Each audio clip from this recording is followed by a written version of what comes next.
Que a graça e a paz de nosso Deus seja com todos os irmãos, com toda a igreja. Amém? Amém. Vamos ficar de pé. Irmãos, na verdade, nós já lemos o texto básico, que é o texto do livro de Josué. Então, os irmãos que estão aqui no templo, abram de novo em Josué, capítulo 24. Você que está em casa, acompanhando o culto, ou você que vai ler, vai ouvir essa mensagem outro dia, ela está baseada em Josué, capítulo 24. Deixe aí aberto o capítulo e nós vamos fazer algumas considerações em alguns versículos. Eu coloquei como título dessa mensagem, uma eleição para a vida inteira. Nós estamos num ano de eleição aqui no Brasil. E hoje eu vou falar um pouco de política. Mas quero lhe dizer, antes que você se arrepie aí, pensando que eu vou falar de política partidária, de um candidato ou de outro, eu vou falar de um texto bíblico.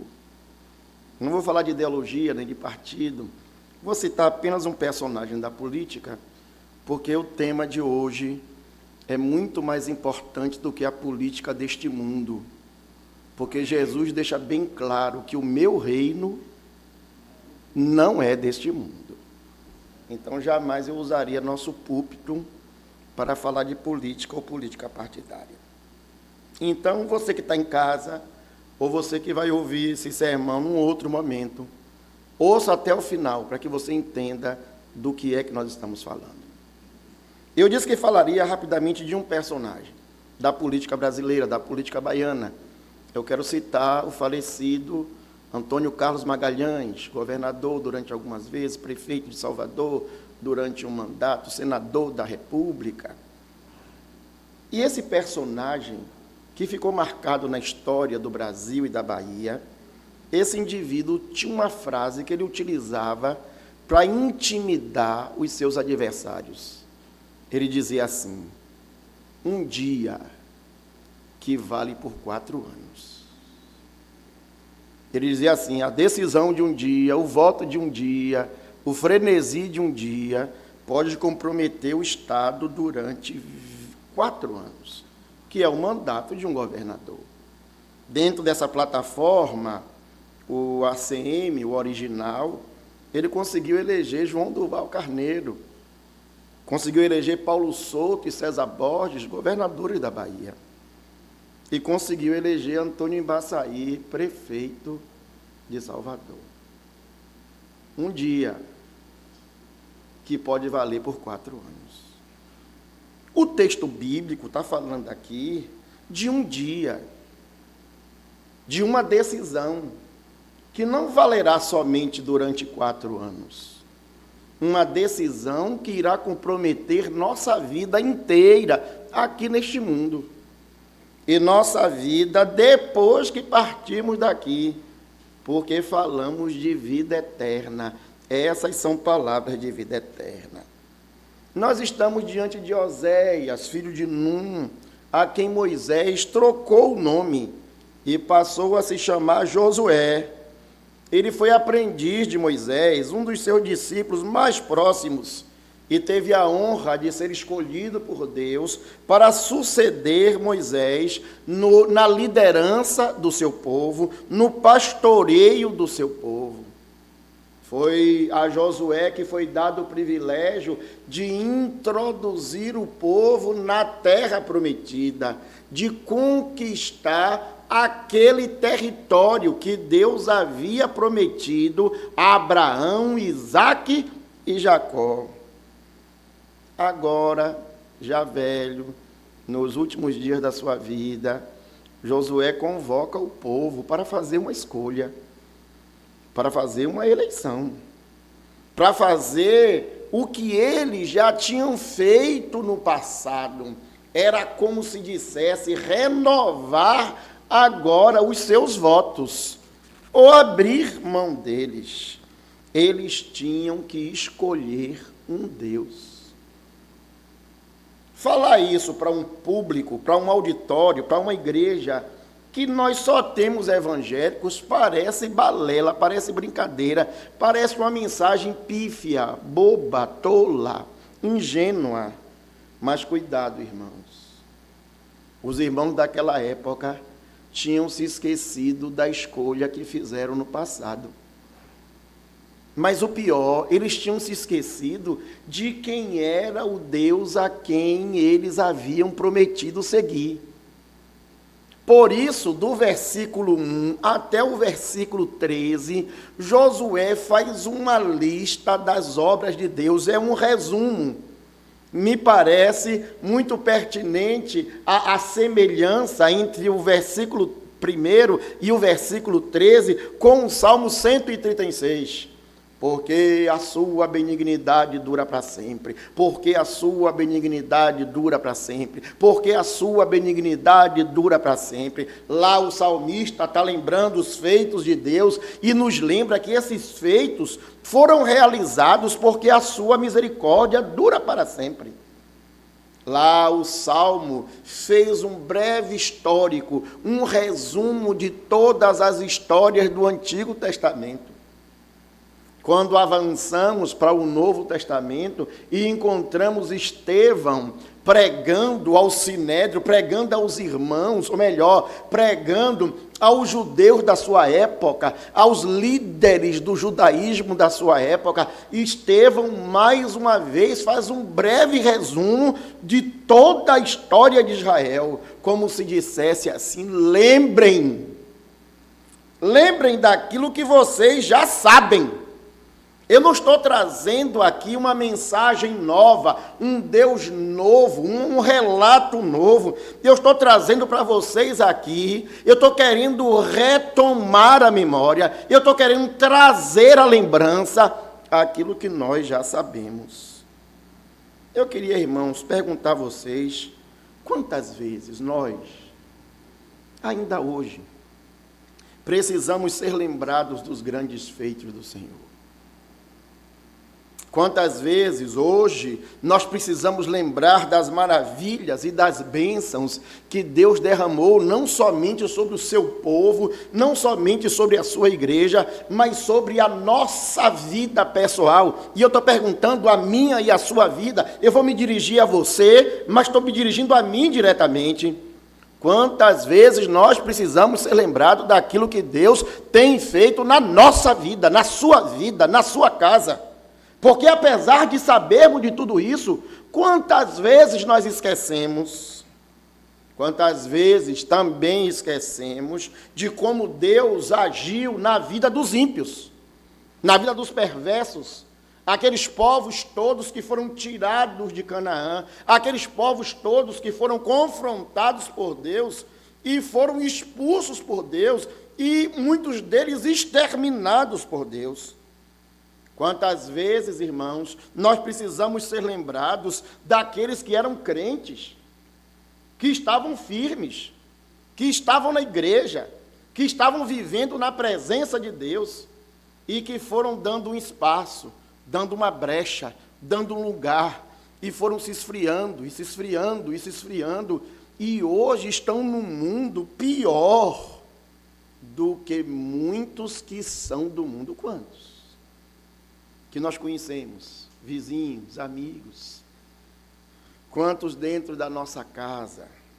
Eu falei na semana passada que um testemunho de alguém que está evangelizando no presídio, e ele contava quantas pessoas que estão no presídio são filhos de irmãos da Assembleia de Deus, ou são filhos de irmãos da Batista, ou são filhos de irmãos da Presbiteriana, e uma pessoa, para tristeza nossa, se todas essas pessoas nos trazem de tristeza, para nossa tristeza maior ainda, era um oficial da igreja, um presbítero, alguém que a gente dizia assim, alguém envolvido com Deus, alguém que foi bênção de Deus na vida de tanta gente.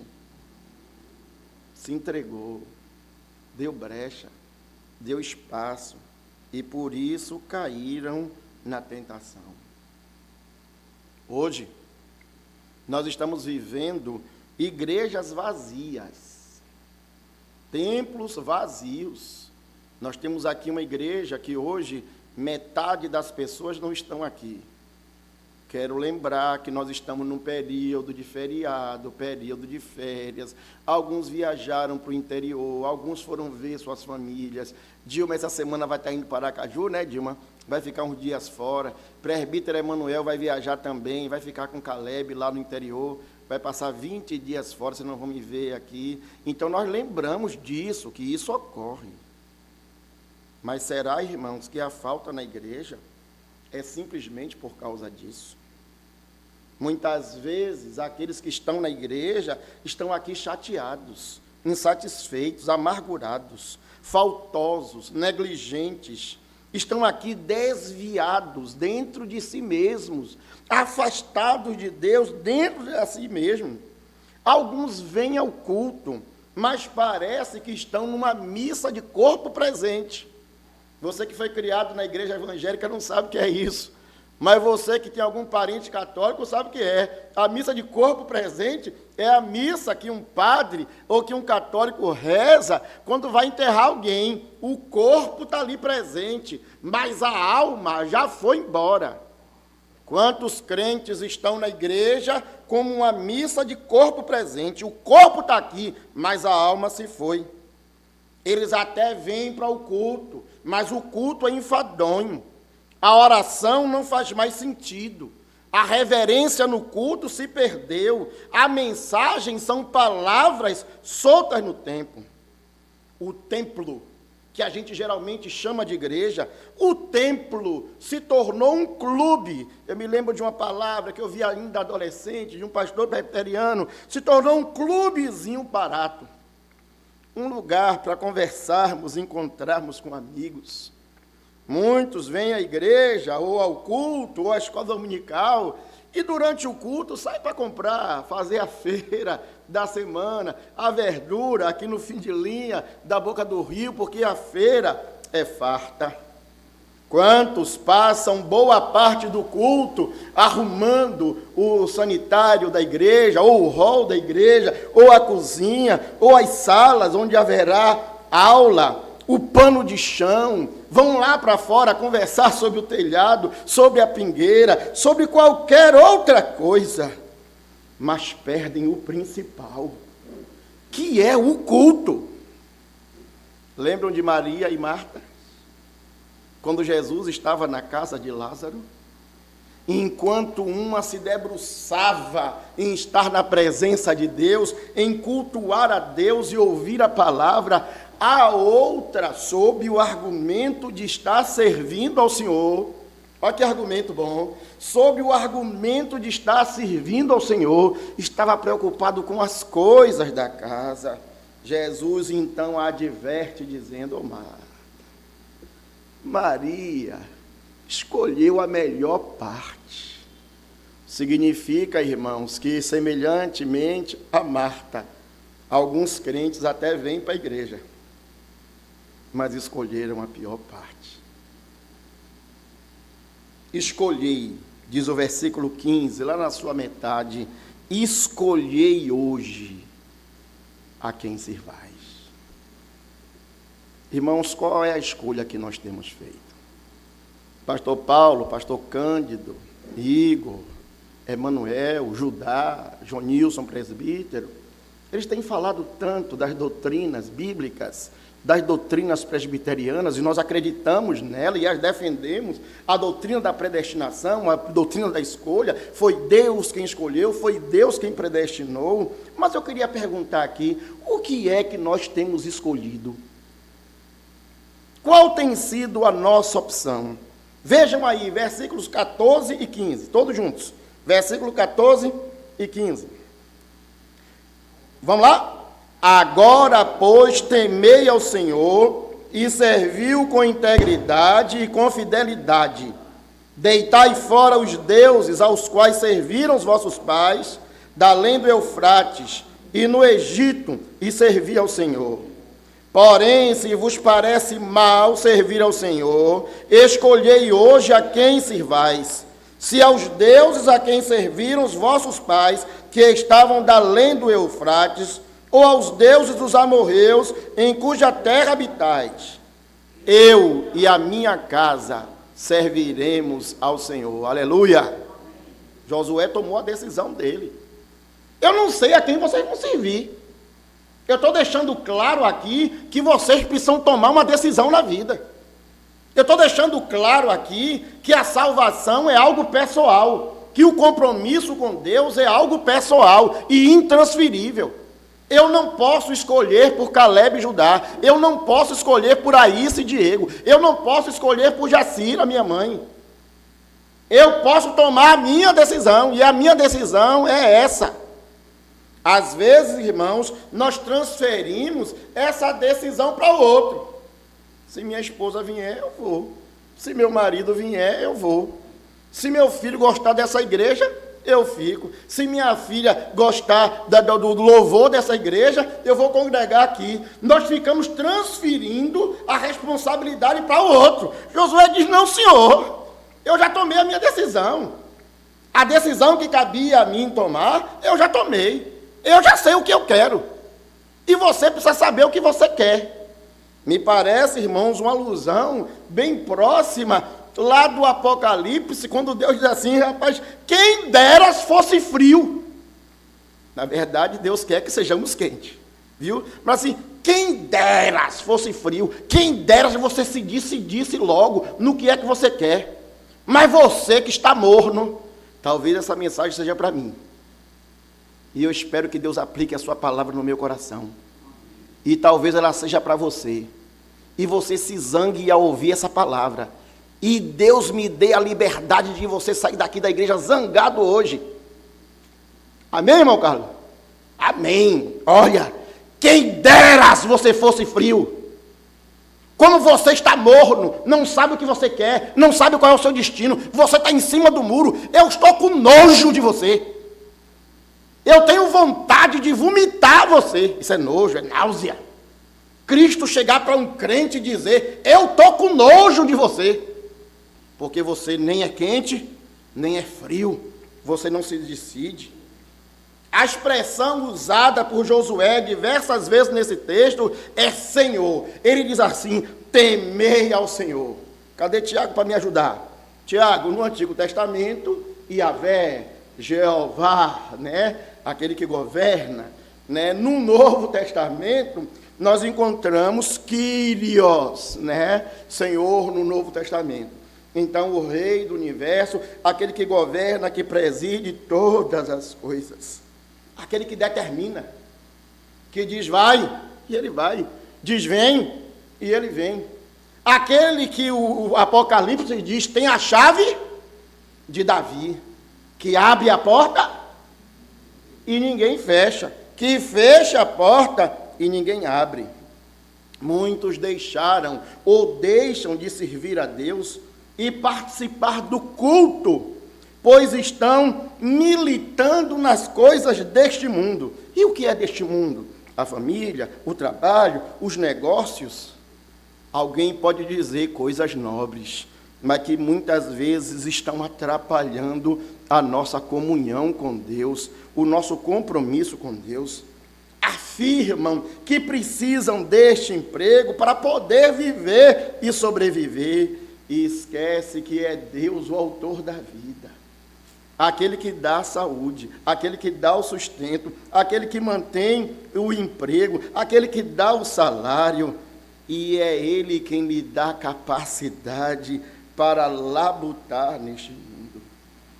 Irmãos, violar o dia do Senhor é um pecado grave. E alguém pergunta, existe pecados menos graves? Não, pecado sempre será pecado, mas incrível que o dia do Senhor, na cabeça de muitos, violar o dia do Senhor não é mais considerado pecado. É como se o mandamento tivesse sido ratificado, esquecido, jogado fora, revogado.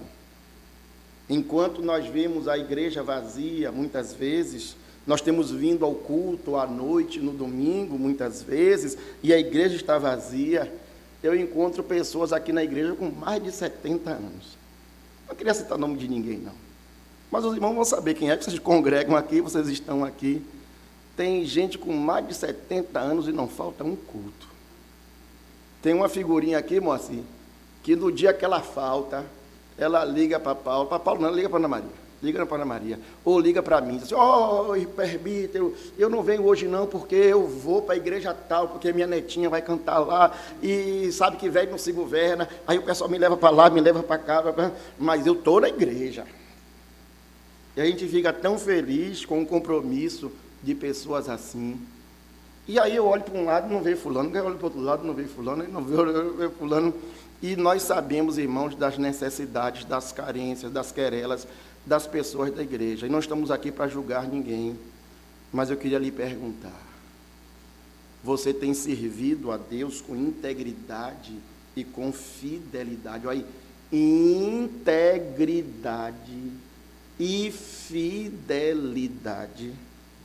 Se eu falo de uma senhorinha de 70 anos, eu olho para o lado e vejo meninos com 20, com 30, com 40, que não têm o mesmo compromisso, que usam todos os argumentos para faltar ao culto e aos seus compromissos. Recentemente, estamos aqui chorando, e eu estou num grupo que chora, viu? Já liguei para eles ontem chorando, eles choraram lá e eu chorei de cá. Nosso irmão foi contemplado no doutorado. Você sabe o que é doutorado? Alguns aqui não têm ideia do que é um doutorado. Doutorado é uma das maiores graduações da universidade. Doutorado. E ele foi contemplado no doutorado na maior universidade do Brasil e uma das maiores de toda a América Latina. E eu digo assim, eu digo para todo mundo, é da minha igreja, viu? É da minha igreja, viu? É da minha igreja, estou ali contente. E ele partiu para São Paulo chorando, dizendo assim, gente, minha igreja precisa de mim, eu vou faltar no domingo e tal. E a liderança esteve com ele, pastor Paulo esteve com ele várias vezes e disse assim, meu irmão, se foi Cristo que abriu a porta, entre. Porque Ele é o Senhor da igreja e o Senhor da sua vida. Às vezes eu estou mendigando por causa de um pacote de amendoim, enquanto quem recebe a bênção maior de todas as bênçãos, estou falando de bênçãos terrenas e humanas, recebe e diz, foi Deus quem me deu, foi Deus quem abriu a porta. Então aqui nesse banco, ou aqui nessa empresa, ou aqui nessa refinaria, ou aqui nessa quitanda, ou aqui nesse armarinho, ou aqui nessa escola, onde quer que eu esteja, eu estou aqui porque foi o Senhor que me colocou aqui. Amém. E é Ele quem vai me manter aqui. E eu vou embora quando Ele decretar de eu ir embora. Porque Ele é o Senhor da minha vida. Atendei a isso, Ele é o Senhor. Versículo 19, versículo 20, continua essa exposição trazendo uma outra realidade. 19 e 20, todos juntos. Então Josué disse ao povo, não podereis servir ao Senhor, porquanto é Deus santo, Deus zeloso, que não perdoará a vossa transgressão, nem os vossos pecados. Se deixardes o Senhor e servirdes a deuses estranhos, então se voltará e vos fará mal e vos consumirá, depois de ter feito bem. Eu nunca vi um pregador dar tanta ênfase à santidade e à justiça de Deus, ao ponto de dizer, Ele não vai lhe perdoar. Isso aqui é muito sério, viu, irmãos? Daqui a pouco nós vamos ver o lado gracioso de Deus, mas Josué está dizendo assim, Deus é muito sério. Deus é muito sério, e santo, e puro, e zeloso. Com Deus não se brinca. Às vezes nós ficamos achando que podemos enganar o pastor. Pastor Paulo é fácil de enganar, pastor Cândido mais fácil ainda. Os presbíteros daqui da igreja, é daqui da igreja, alguns nem vêm para a igreja. Tem presbítero que eu nem vejo. Enganar os irmãos da igreja é fácil. Enganar a igreja é fácil. Enganar Deus não é. Deus sabe qual é o seu pecado. E sabe o meu pecado. E sabe se estamos vivendo em pecado. Eu não disse o pecado, no sentido de consequência natural da nossa natureza humana. Não estou falando disso. Os irmãos estavam pecando por idolatria. E você sabe o que é idolatria? Está lembrado do que é idolatria? Pecado é qualquer falta de conformidade com a lei de Deus, ou qualquer transgressão dessa lei. Isso é o pecado. A definição, presbiteriano sabe desde o departamento infantil. Glória a Deus por isso. Agora você sabe o que é idolatria? Idolatria é quando você constitui um outro Deus, além do Deus vivo e verdadeiro. Às vezes as nossas falas demonstram a nossa idolatria. Esse meu filho, Judá é meu filho de casa, viu? Você pensa que eu não estou chorando, não? É porque Caleb está lá em Campo Formoso. Judá está aqui comigo. E daqui a pouco, de uns 2 disseram que vão para o seminário, os 2. Aí se casou. Emanuel vai ficar sozinho, vai orar por isso o dia, mas bota o joelho no chão, viu? Orar por Emanuel. Aí o coração aperta assim. Eu vou ficar sozinho, Helena. E aí agora, Helena? Eu, Emanuel, sozinho em casa. Preste atenção, irmãos. Muitas vezes as nossas falas demonstram esse sentimento. Sem esse marido, sem essa mulher, eu não vou viver. Esse filho, essa filha, é o grande amor da minha vida. Eu prefiro morrer do que perdê-los. Muitos constituem a família como ídolos. O emprego, o trabalho, a ideologia, a política partidária. Esse ou aquele homem vai ser quem vai salvar o Brasil. Ô bobo, ô besta, ô crente bobo. Alguns dizem assim, se eu ganhar na loteria não, se eu ganhar na Mega Sena, eu vou dar o dízimo. Vou abrir uma congregação lá em Várzea Nova, lá já tem igreja, viu? Lá em Várzea Nova, irmão, assim, lá na Fazenda Ouro Verde, vou abrir uma congregação lá. Vou abrir igreja no interior, vou sustentar pastor no interior. Eles não percebem que o dinheiro se tornou os seus ídolos. Aqueles irmãos tinham cometido esse pecado. Prestem atenção, irmãos, o que é que tem se constituído empecilho para nós servirmos a Deus melhor? O escritor de Hebreus diz assim, desembaraçando-nos de todo o peso. O que é que tem atrapalhado você? É peso. O escritor de Hebreus está falando de uma maratona, a maratona da fé, a corrida da fé. E ele diz assim, desembaraçando-nos de todo o peso. O crente que já se cansou nessa corrida tem que parar, respirar, pedir graça a Deus e continuar na sua corrida, porque nós ainda não chegamos no alvo. Aquele que se entregou ao pecado, aquele que se distraiu com o pecado, está correndo um risco sério. Paulo aos Colossenses diz, fazei morrer a vossa natureza terrena, a prostituição, a impureza, a lascívia, o desejo maligno e a avareza, que é idolatria, porque por essas coisas é que vem a ira de Deus sobre os filhos da desobediência. Esse mesmo pecado, quando nós nos referimos ao mundo, nós dizemos que Deus derramará sua ira sobre o mundo por causa desses pecados. Não será diferente, irmãos, na vida do crente, que não consegue viver a plenitude de Deus, porque sobre ele a mão de Deus continua pesando. É necessário olharmos para as nossas atitudes. Eu estou aqui para julgar ninguém, não posso julgar ninguém, porque eu sou um pecador, miserável, ordinário, mas eu quero dizer, nós precisamos olhar para dentro de nós, e olhar para as nossas atitudes, porque as nossas atitudes revelam quem nós somos, como nós estamos, como está a nossa vida com Deus, e lembrarmos, de Deus não se zomba. Tudo aquilo que o homem semear, isso também ele ceifará. Irmãos, nós não podemos semear e esperar colher outras coisas. Muitas das agruras que nós estamos vivendo agora é consequência daquilo que nós plantamos. E nós precisamos ficar atentos que aquilo que nós vamos colher em 2023, 2024, 2025, será consequência do que nós estamos plantando hoje. E se pergunta, o que é que eu e você estamos plantando em relação à fé, em relação à família, em relação à evangelização? Evangelização minha e sua. Primeiro dentro da minha casa, dentro de mim, depois entre os meus.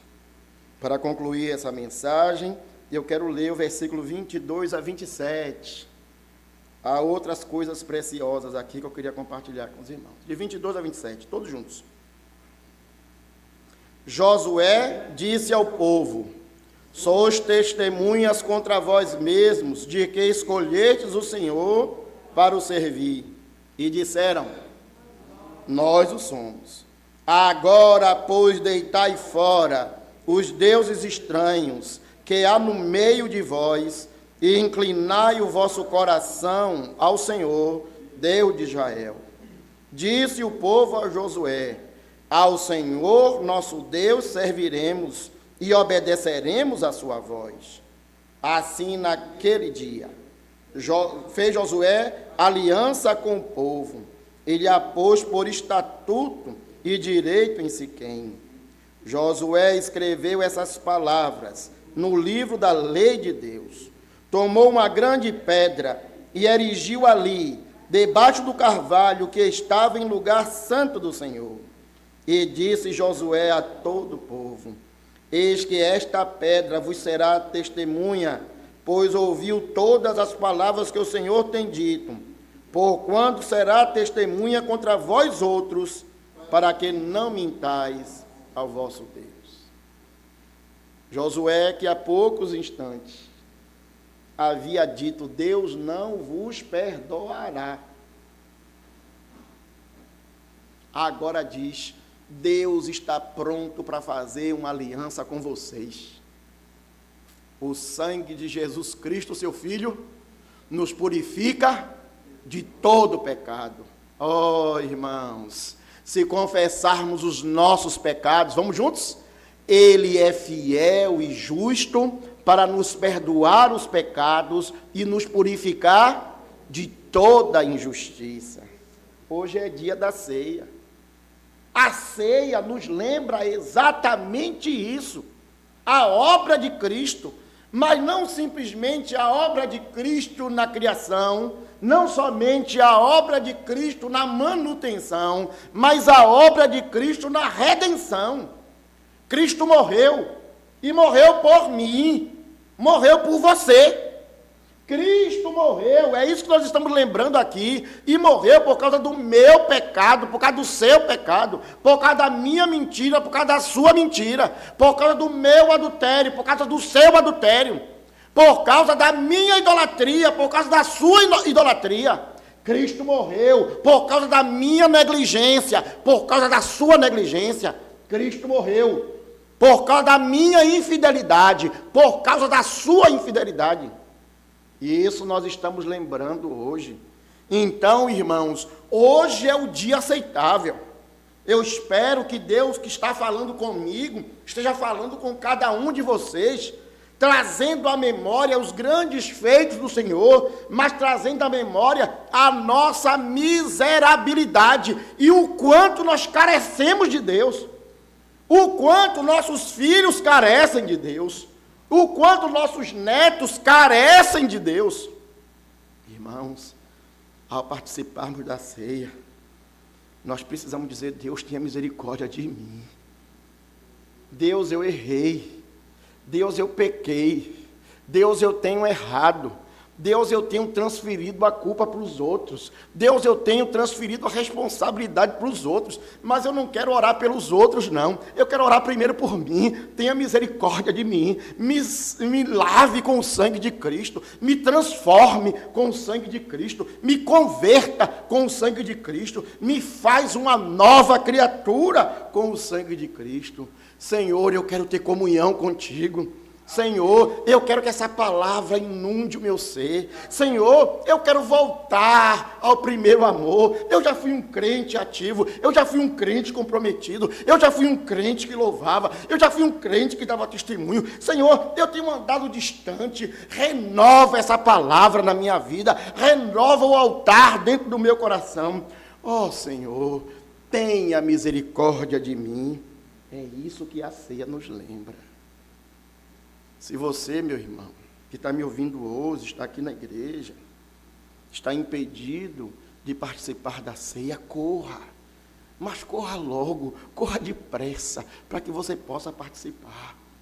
Você que está em casa, que não pôde vir, e há muitos motivos para as pessoas não virem, eu não quero julgar ninguém, eu vou lhe dizer assim, olha rapaz, peça a Deus a graça, para no próximo domingo você estar aqui, para hoje à noite você estar aqui, está na presença de Deus, está na comunhão dos santos. Não existe culto virtual.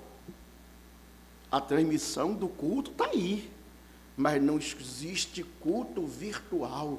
O culto é presencial, é comunhão dos santos, é congregação da igreja do Senhor, os santos buscando aquele que é santificador.